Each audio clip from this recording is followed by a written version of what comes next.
Selamat pagi, Assalamualaikum warahmatullahi wabarakatuh. Hari ini lumayan cerah. Hari ini kita coba mulai lagi, tapi sebelum kita coba mulai perkuliahan, kita berdoa dulu. eh, Menurut keyakinan kalian, supaya hari ini kita diberkahi dan diberi kelancaran ya. Berdoa mulai.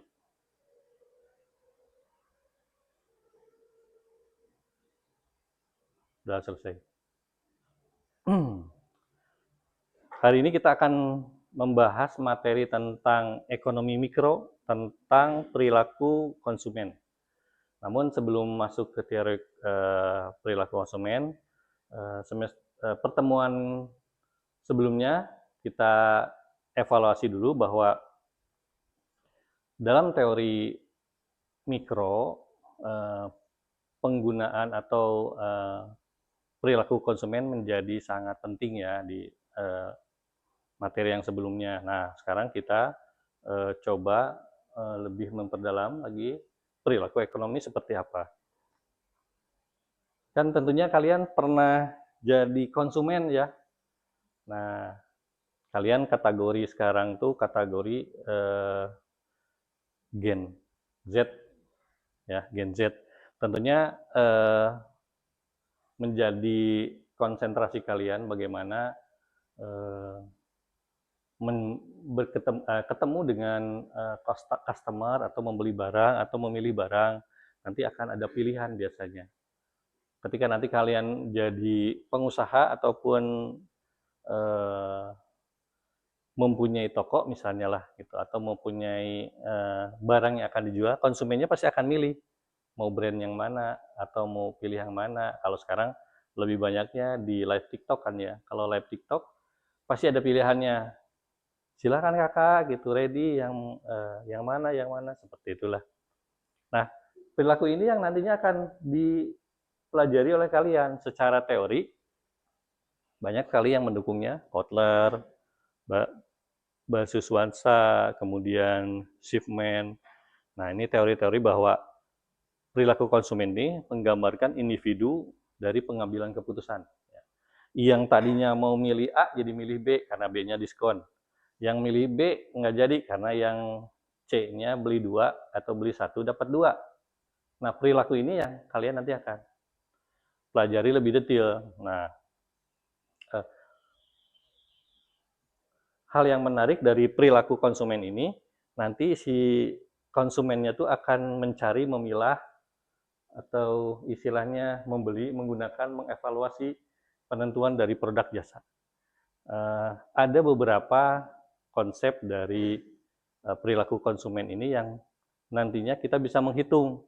Jadi kalau misalnya kalian mau menentukan barang atau melakukan promo atau melakukan evaluasi terhadap barang yang kalian jual, itu lewat perilaku ini. Jadi contoh gini, ketika kita berjualan makanan yang untuk menu pagi, pasti perilaku konsumen akan melihat yang makannya nggak terlalu berat, tapi bisa untuk mengenyangkan gitu di pagi hari, bisa bubur, atau lontong kari, atau ketoprak, dan sebagainya. Nah, perilaku-perilaku ini yang mereka nantinya akan menjadi pilihan. Nah, contoh gini, menurut Vindik, jadi teori ini menggambarkan bagaimana konsumen mengalokasikan pendapatannya di antara berbagai barang dan jasa yang tersedia untuk memaksimalkan kesejahteraan. Jadi memang pendapatan dia tuh dialokasikan, mau beli barang, beli makan, beli rumah, dan sebagainya. Kemudian ada perilaku-perilaku yang nantinya menjadi fokus kalian untuk menentukan apakah konsumen ini lebih banyak membeli produk dengan harga yang rendah atau dengan harga sebaliknya, maksudnya harga yang tinggi. Kan di kalangan Gen Z ini banyak yang masuk dalam kategori generasi menang mending gitu ya. Ya nggak? Mendingan ini belinya. Mendingan yang itu. Jadi banyak yang menentukan lewat barangnya harganya yang lebih rendah, atau bagaimana konsumen bisa melihat jumlah yang dibeli berdasarkan pendapatannya tadi. Misalnya beli 1 mobil, nambah lagi 2, nambah lagi motor. Pasti akan gitu ya. Ya karena itu kebutuhan primer. Nah ini secara teori masih teori. Kita mulai dari. Nah pendekatan yang lain adalah lewat pendekatan kardinal dan pendekatan ordinal. Nah gini, kenapa disebut pendekatan utilitas kardinal dan ordinal? Kalau yang kardinal ini sesuatu yang bisa dihitung. Jadi kepuasan yang diperoleh konsumen yang dapat dinyatakan secara kuantitatif. Kuantitatif itu dihitung. Misalnya tadi saya mau beli makanan, misalnya bubur tadi cukup 1, ya cukup. Tambah lagi misalnya lontong kari, tambah lagi, atau enggak buburnya masih sama. Bubur ayam, kemudian bubur polos, bubur aja berarti ya. Jadi dia makannya seperti itu. Jumlahnya berapa banyak mangkoknya? Misalnya dapat 3, udah selesai. Nah kalau yang ordinal ini yang tidak dikuantitatifkan. Jadi ketika tadi kita ada makanan 1 bubur, kemudian kedua ada lontong kari, kemudian ada apa lagi? Ketoprak, makanan pagi, nasi uduk, nasi kuning gitu ya. Nah kalian diurutkan, kira-kira enakan yang mana dulu yang dimakan gitu. Misalnya lontong kari dulu lah gitu, kemudian baru bubur gitu. Nah dia berurutan gitu, jadi dia menyatakan bahwa kepuasannya tuh berdasarkan peringkat atau rasa sukanya gitu, beda-beda. Nah pendekatan kardinal kita bahas lebih detail ya. Jadi pendekatan ini dianggap tadi menyatakan kuantitatif ya. Nah kuantitatif juga di breakdown lagi atau ada 2 konsep lagi namanya utilitas total sama utilitas marginal. Nah kalau utilitas total ini kita lihat bahwa kepuasan ini diperoleh berdasarkan konsumsi sejumlah barang. Jadi jumlahnya berapa? Udah selesai. Nah, kemudian ada lagi yang perubahan akibat perubahan konsumsi suatu barang. Nah, secara hitungan nanti kita bisa melihat utility marginal ini. Perubahan total utilitas, perubahan kuantitas. Rumusnya MU tambah delta TU sama delta Q. Q-nya menyatakan perubahan kualitas. Nah, ini akan kita lihat nanti sampel contohnya ya. Nah, contohnya yang ini tadi. Kalau kita minum 1 gelas, oke lah. Minum 2 gelas masih bisa. 3 gelas, udah lumayan lah. Gitu. Keempat, kita nggak olahraga juga, lari-lari gitu, udah minum 4 gelas. Nah, ini yang menyatakan marginal. Jadi ada namanya low diminishing. Jadi pertambahan kepuasannya akan berkurang jika seorang terus memakan konsumsi yang sama. Jadi kalau 1 sih, ya 1 selesai lah gitu. 2, oke lah gitu. 3 ini. Nah, apalagi ini makanan kalian gitu. Anak laki-laki kan biasanya 1 mah nggak cukup. 2, double gitu. Tapi ketiga, oke lah. Ada yang lain nggak? Enggak, katanya ini lagi. 4 gitu, terus 5, udah. Enggak dah gitu. Nah, mukbang juga udah lumayan ya. Nah, ini akan diukur kuantitatifnya kepuasannya.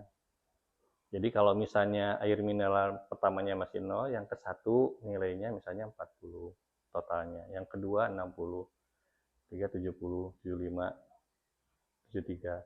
Ini totalnya ya. Nanti ada nilai marginal yang menyatakan nilai kepuasannya. Kalau kepuasannya 40, dia akan turun lagi. Udah aja 2 juga atau 1 juga cukup. Ini masih oke lah minum 2. Ini sudah turun. Ini masalah minus. Jadi kalau sesuatu akan dikonsumsi terus-menerus, maka akan memberikan nilai yang berkurang nih. Ini MU-nya akan positif. Nah, jadi selama mengkonsumsi ini, ininya akan positif terus, ininya akan minus karena marginalnya akan berkurang. Begitu. Nah, contoh yang lain adalah seperti ini. Nah, ini adalah kita akan atau di konsumen akan membelanjakan penghasilannya sebesar 13.000. Ya, kemudian harga X dan Y masing-masing 1.000. Nih. Ya. Kemudian konsumen tadi akan memaksimalkan menggunakan kepuasan. Kalau beli satu, kepuasannya ini, beli 2, beli 3, batas gunanya ya, sampai terakhir. Nah, ini ada yang dikasih kurung, ini menyatakan posisi kepuasannya. Jadi kalau tadi makan Indomie 1, 2 udah di sini gitu, 3 mah nanti lagi aja gitu. Atau ada yang lain Kak gitu menunya gitu. Nah, kalau seperti ini, barang Y ini menyatakan dia 1 aja udah cukup. Gitu. Kalau misalnya nasi Padang, udah aja cukup. Soalnya uangnya nggak ada lagi. Cuman cukup 1. Nah, seperti itu ya. Jadi, kalau kita definisikan ini barang pertama, barang kedua, barang ketiga, seperti itu. Nah, jadi dari selera ataupun preferensi pilihan konsumen terhadap barang X dan Y, sesuai tabel ini tadi ya. Nanti kita bisa menghitung nih. Yang ketujuh masih tetap nih, 7 barang X. Sampai nanti akan dijumlahkan jumlah ininya. Barangnya 50, 45, terusnya sampai jumlahnya ada 245 unit. Kemudian yang ini jumlahnya ada 180 unit. Nah, gini deh, ini juga sama dengan kalau waktu kalian kecil dikasih uang 5.000 misalnya buat jajan gitu. Apakah waktu itu kalian berpikir 5.000 ini bisa dapat permen berapa banyak, wafelnya berapa banyak, kemudian coklatnya berapa banyak? Kan gitu kan? Atau kalian dapat jajan, udah aja 1, udah aja, ada kembalinya. Ada yang gitu ya? Ada yang semuanya dibeliin gitu. Ada yang semuanya dibeliin tapi dibagikan gitu. Ada gitu. Dia dia cuma dapat 1, mau nggak gitu ditambahin. Tapi biasanya kecil relatif jarang memberi ya. Lebih cenderung dia bawa semuanya, dia pegang bawa ke rumah atau makan di tempat. Nah, ini menyatakan bahwa ada guna batas X dan Y dari berbagai tingkat kuantitas. Kemudian, nah ini contoh kedua, ini seorang konsumen penghasilannya 20.000 per minggu dengan pola konsumsi membutuhkan 2 macam, barang X dan barang Y dengan harga masing-masing 2.000 per unit. Tingkat kepuasannya diperoleh berbagai tingkat dari tingkat konsumsi X dan Y. Jadi MUX-nya marginal utility-nya seperti ini. 16, 14, seterusnya ya. Nah, kita dapat menghitung kepuasan maksimal dari konsumennya. 6 barang X, 6 barang Y, 4. Oke, berarti ada posisi di mana sudah mulai stuck gitu ya istilahnya. Mengkonsumsi itu udah cukup lah di sana gitu. Nah, hitungannya seperti ini. Sampai 8, jadi 8, 68 per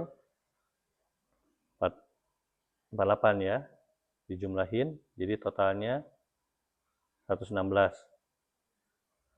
Jadi tingkat kepuasan seseorang itu dengan menggunakan 2 barang ini ada di 116 tadi untuk barang Y dan barang X. Begitu. Nah, sebetulnya ini ada dalam kehidupan sehari-hari kita. Kalian terutama yang suka kuliner atau suka belanja, terutama ibu-ibunya nih, mbak-mbaknya, yang kalau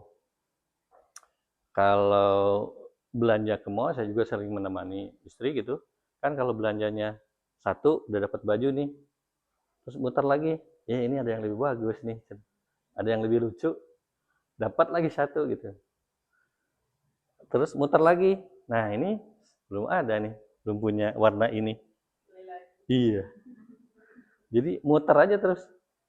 Apalagi sekarang yang lagi musim yang thrifting ya,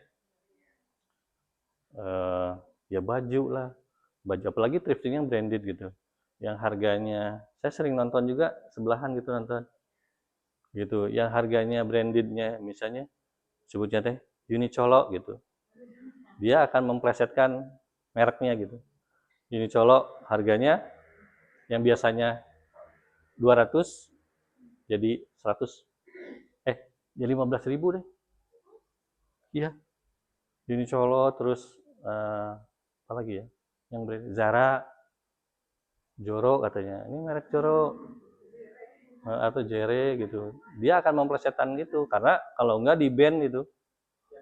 Ya, oke. Baik, itu saja. Adakah pertanyaan dari materi yang sudah saya sampaikan?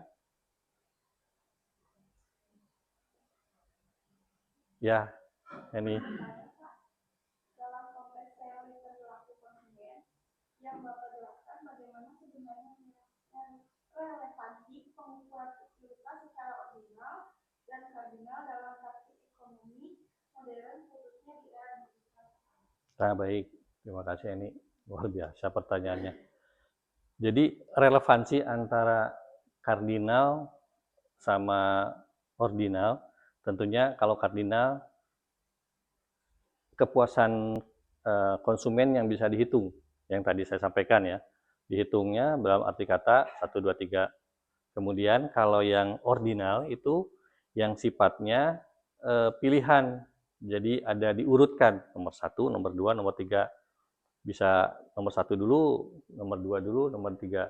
Nah, seperti hal yang ini nih. Ini saya ada sampaikan.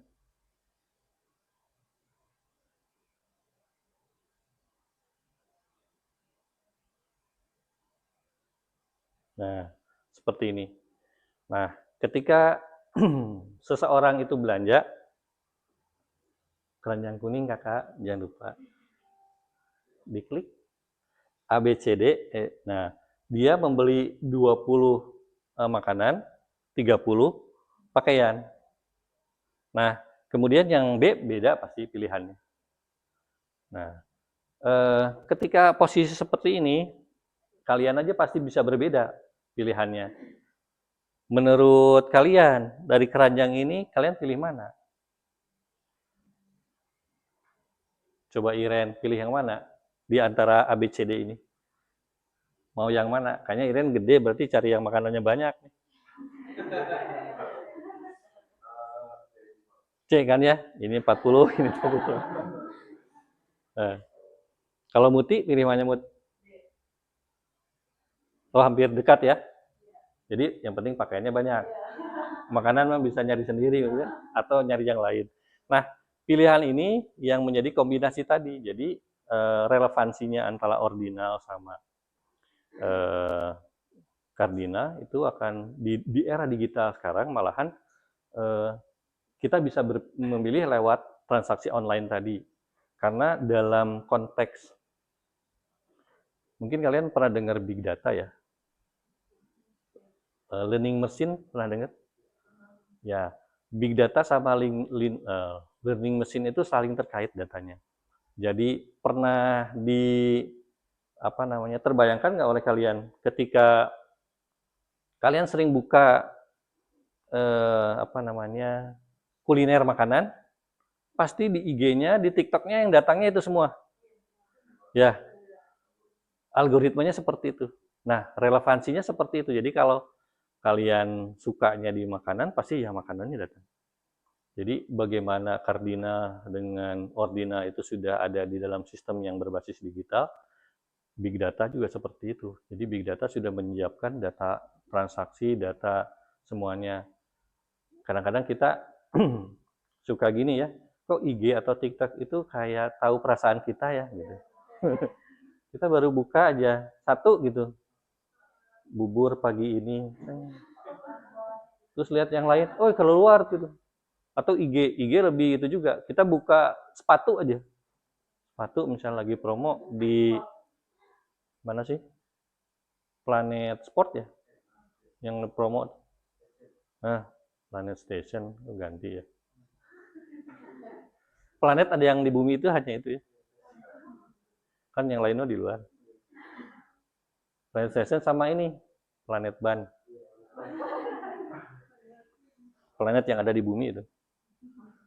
Nah, relevansinya seperti itu. Jadi kita malahan dibantu oleh learning machine sama big data, bagaimana kita bisa melakukan pilihan, bagaimana kita bisa menghitung tadi yang kuantitatif, yang kardinal. Tahu. Begitu, Mbak Heni. Ini saya sampaikan juga ada indifference ya, kurva yang menggambarkan market dengan utility yang sama. Indifferent itu menggambarkan bahwa konsumen ini bisa memilih atau meminta keranjang mana yang lebih baik, merating tadi. Contohnya itu. Ini saya sudah buatkan titik-titiknya. Jadi kalau kita garis gambarnya seperti ini. Gambar ABC itu dikombinasikan barang yang memberikan kepuasan yang sama. Mau pilih ini juga sama. Tapi kecuali D, E, F. Cuman komposisinya yang berbeda. Nah, ini yang menyatakan bahwa pendekatan ordinal dengan utility yang sama. Rankingnya lebih baik. Kan di sini konsumen akan lebih suka memilih A daripada F. Pasti. Kemudian ini dulu lebih utama mungkin ya. Kemudian menyukai ABC. Pilihan. Random tadi aja ABC. Ada lagi pertanyaannya? Ya. Bagaimana keseimbangan konsumen tercapai dengan anggaran yang terbatas? Nah, tadi keseimbangan konsumen itu akan tercapai dalam posisi si konsumennya merasa puas. Contoh kasus yang ini. Nah, ketika seseorang mengkonsumsi utility X misalnya, kemudian utility Y, maka dalam posisi tertentu mereka akan menyatakan rasa kepuasannya. Tuh. Kalau saya gambarkan dalam, nah ini dia. Nah, akan menuju ke titik di mana ini menyatakan titik kepuasan nih. Tanpa melihat marginal itu kita dapat mengetahui utilitas gelas keempat nih. Gelas keempat, apa yang melandasi bahwa hal tersebut. Nah, jadi dalam posisi gelas keempat, ukuran di 75 ke 5, totalnya 75 dan 5, mereka akan menunjukkan garis di sini. Ini adalah total utility. Jadi posisi maksimal tadi yang diinginkan oleh konsumennya. Kemudian ini ada kepuasan yang menurun yang tadi saya bilang bahwa kepuasan menurun. Ya udah, yang di sini masih enak makannya nih. Terus ini udah turun. Udah malas lah makan Indomie terus. Maka akan posisinya kalau kita gabungkan itu akan membuat garis yang sama. Begitu. Nah, dalam keseharian juga tadi disampaikan bahwa contoh lagi ini, harga es lilin dan ciki 500, kemudian es lilin harus dibeli agar mendapatkan utilitas. Nah, uangnya kan terbatas gitu. Nah, bagaimana kita membatasi sampai di mana posisinya? Nah, ini adalah posisi di mana idealnya bahwa konsumsi es dan ciki itu bisa dikonsumsi. Kalau dalam industri, itu seperti ini. Mungkin kalian ada beberapa yang sudah kerja. Dalam satu line produksi, nanti sebetulnya ini diterapkan di industri. Kalau sekarang kan masih ethylene gitu, biar dicernanya lebih enak gitu. Makanan yang dicernanya biar kalian juga dalam posisi lapar gitu, lebih enak. Kalau dalam produksi lain produksi gitu, eh, bagian awal penyedia barang misalnya atau engineering ya biasanya yang nentuin bahwa hari ini produksi 500 atau 5.000 piece misalnya. Nah, untuk 5.000 piece ini kita butuh bahan bakunya adalah sekian baja, sekian ton misalnya, kemudian apalagi bahan pencampurnya sekian liter. Nah, bahan bakunya itu disiapkan untuk menghasilkan 5.000 tadi dalam posisi orangnya mau berapa banyak. Nanti itu orangnya. 5 tim aja dalam satu line atau harus 10, lebih banyak, lebih cepat selesainya. Tapi SDM-nya lebih banyak harus dibayar. Nah, seorang engineering harus menghitung nanti. Nah, kalian juga bisa membantu engineering nanti untuk menghitung kira-kira idealnya berapa. Kalau kita dalam sisi dagang, bahan bakunya sekian kilo misalnya, itu nanti bisa dapat gorengan berapa banyak gitu. Tapi kadang-kadang tukang gorengan gitu nggak pernah berhitung sampai sana. Dia cuma hitung total aja ya, modalnya sekian-sekian gitu kan. Dia tidak menghitung tepungnya yang jatuh berapa, yang tumpah berapa, yang nggak kepake berapa, tidak berhitung ke sana kan. Tapi kalau di industri itu sangat detail semuanya. Jadi barang itu, bahan baku itu harus mencapai 5.000 itu harus pas gitu. Dengan SDM yang jumlahnya 5, itu yang harus dihitung. Nah, pernah nggak di tukang mie gitu, di sini sih mie ayam ya, mie bakso atau dan sebagainya. Kalau kita lihat ketika ngambil mie-nya kan nggak ditakar jumlahnya, lewat feelingnya dia aja sekian gitu.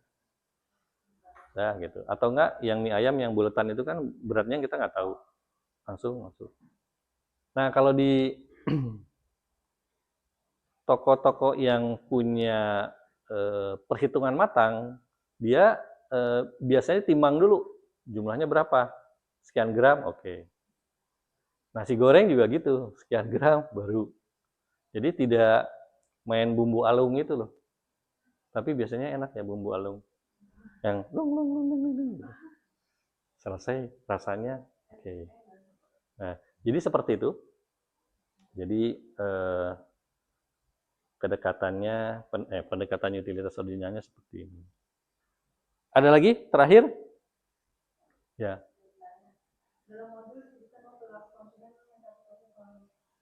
Keputusan. Sejauh mana faktor psikologis dan sosial yang diperlukan dalam kalkulasi perilaku konsumen dan apakah ada batasan teori ini dalam membantu realitas konsumen saat ini? Oke. Teori perilaku konsumen itu nanti akan ada keterbaruan. Pasti, apalagi di era digital sekarang.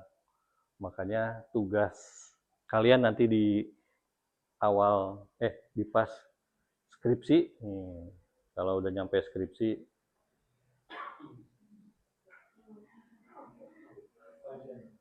nah, itu akan mematahkan teori yang lama. Ini teori lama semua nih. Sekarang belum ada irisan digital yang ini. Ini 2008, kalian belum hadir ini. Udah hadir belum? Udah ya? Udah. Oh, udah. Kecil. Jadi teori perilaku itu akan bergeser dengan munculnya teknologi, sehingga penggunaan teori itu akan selalu berubah. Kenapa berubah? Ya, perilaku konsumennya bergeser. Orang yang tadinya ke pasar, sering ke pasar, sekarang enggak. Cukup lewat HP saja gitu. Mau beli belanjaan lewat Astro katanya. Astro datang, gitu, tukang sayurnya datang. Plus pesanan yang kita inginkan. Nah, itu menjadikan perilakunya yang berbeda. Perilakunya. Berarti secara teori nanti akan berubah lagi. Mereka masalah waktu, uang, dan usaha bisa beda. Kan dulu mah yang namanya pasar paling jam 8, jam 5 misalnya, pasar pagi, sampai jam 9, 10 selesai. Kalaupun datangnya malam atau datangnya siang, nggak akan kebagian. Ya. Tapi pola sekarang beda kan? Kita punya pasar internet 24 jam gitu. Kalian bisa belanja dari jam berapapun, besoknya pasti udah dapat yang baru. Maksudnya udah terkirim. Misalnya, tanpa harus ke pasar. Nah, perilaku-perilaku akan berubah. Sehingga akan berubah pula pada penggunaan teori. Yang sekarang kalian lakukan untuk belanja masih setengah-setengah ya? Maksudnya, belanjanya masih tetap ke Alfamart, pernah gitu. Tapi di online juga ada 50-50 ya. Kecuali kalian lagi mager gitu. Ini aja lah, GoFood. Ini masih ada 50.000 gitu. Nah gitu. Tapi kalau lagi, ayo kita gerak gitu. Gerak gitu. Nah, teori-teori itu yang nanti akan membantu kita untuk melakukan riset lagi. Apakah memang ideal tidak, positif apa negatif. Teori-teori dari perilaku konsumen. Begitu, Bu Muti. Baik, itu saja dari saya materi hari ini. Terima kasih sudah hadir saat ini. Sebelum kita pulang atau ada aktivitas lain, kita tutup dengan berdoa dulu ya, untuk kelancaran aktivitas kita selanjutnya. Berdoa dimulai. Selesai. Kita tutup dengan hamdalah, alhamdulillah. Terima kasih semuanya. Sehat selalu. Hari ini cukupkan. Saya pamit. Assalamualaikum warahmatullahi wabarakatuh.